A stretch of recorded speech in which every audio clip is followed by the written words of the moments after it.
જય માતાજી। આજે આપણે બાજરીનો રોટલો બનાવવાનો છે અને એ પણ મસાલા રોટલો। મેં આના પહેલાં બનાવ્યો તો એ થોડોક અલગ હતો ને આ વખતે પણ અલગથી બનાવું છું। તો આની અંદર આપણે મસાલા કરી લઈએ। તો મરચું નાખી દેવાનું છે, હળદર, આપણા રેગ્યુલર મસાલા જે હોય એ જ હોય છે। ધાણા જીરું નાખવાનું, ધાણા જીરું થોડું વધારે નાખવાનું। આમાં તમારે મરી પાવડર નાખવો હોય તો નાખી શકાય, મેં નથી નાખ્યો। અને કસૂરી મેથી નાખવાની છે, એક આખી મોટી ચમચી ભરી અને કસૂરી મેથી નાખી દઈએ। ગઈ વખતે મેં લીલી મેથી નાખી હતી। અને એક આખી વાટકી ભરી અને લીલા ધાણા લીધા છે, સરસ ધોઈને સાફ કરી લીધા હતા, એ નાખી દઈએ। અને મોટી 3 કળી લસણની છે, એને આપણે આદું છીણવાની જે છીણી હોય છે એનાથી છીણી લીધી છે, એટલે એકદમ ઝીણું છીણાઈ જાય। 2 મરચાં છે, મીડિયમ, તીખા પણ નથી અને મોરા પણ નથી, એ રીતે એને ઝીણી કટકી કરીને નાખી દેવાના। બધો જ મસાલો આપણે એકસાથે કરી લઈશું। અજમો છે, અજમો થોડોક વધારે લેવાનો, જો કોઈને બાજરીનો રોટલો ભારે પડતો હોય તો થોડો વધારે લેવાનો। તલ લઈ લઈએ, તલ તમારે ટેસ્ટ પ્રમાણે તમારે લેવાના, વધારે ઓછા જેવા ગમતા હોય એવા। ના નાખો તો પણ ચાલે, વાંધો નથી। છેલ્લે મીઠું નાખી દઈશું।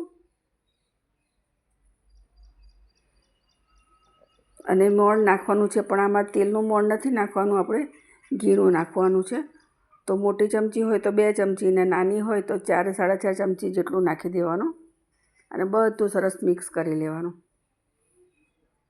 અને આની અંદર ઠંડુ પાણી નહીં લેવાનું, થોડું હુંફાળું ગરમ પાણી કરવાનું છે અને એનાથી આપણે લોટ બાંધીશું રોટલાનો। બધું મસળી લઈએ સરસ કરીને। વધારે ગરમ પણ નહીં રાખવાનું, નહીં તો લોટ ઢીલો થઈ જાય, એટલે હુંફાળું પાણી જ રાખવાનું છે। જો થોડું થોડું કરીને આપણે રોટલાનો જે લોટ કરીએ છીએ એ રીતે કરી લઈએ।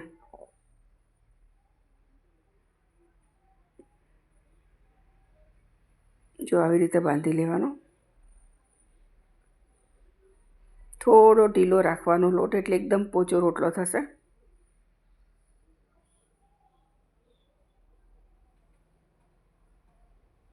નાના નાના રોટલા કરી લઈશું અને ટીપી લઈએ રોટલાને।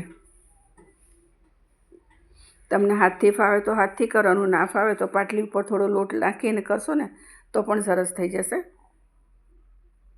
જો તાવડી ગરમ થઈ ગઈ છે અને રોટલો થઈ ગયો છે તો એમાં નાખી દઈએ।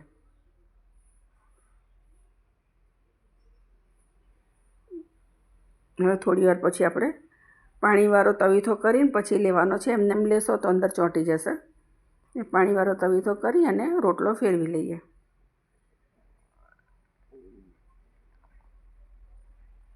આ સવારના નાસ્તામાં ચા જોડે બહુ સરસ લાગે છે, તો તમે એક વખત ચોક્કસથી બનાવજો। બીજી સાઈડ જોઈ લઈએ। આ ઓલા રોટલા જેવા ફૂલે નહીં, પણ પડ આખું ખુલી જશે આપણે જ્યારે ઘી લગાવીશું ને ત્યારે।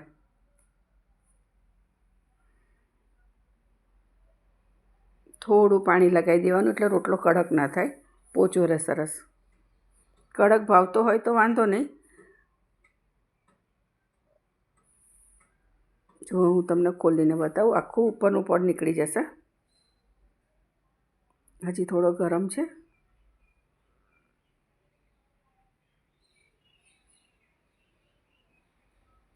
બસ આવી રીતે આખું પડ એનું ઉપરનું ખોલી લેવાનું છે અને એમાં ઘી લગાવી દઈએ।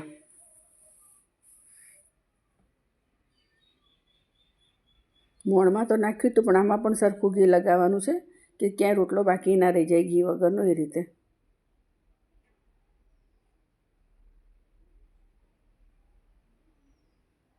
બસ આવી રીતે ફરતા ફરતા બધે જ લગાવી લઈશું ઘી। અને હવે એને 2 ભાગમાં કટ કરી લઈએ। વિડીયો સારો લાગ્યો હોય તો લાઈક શેર ચોક્કસથી કરજો અને નવા હોય તો સબસ્ક્રાઈબ કરજો।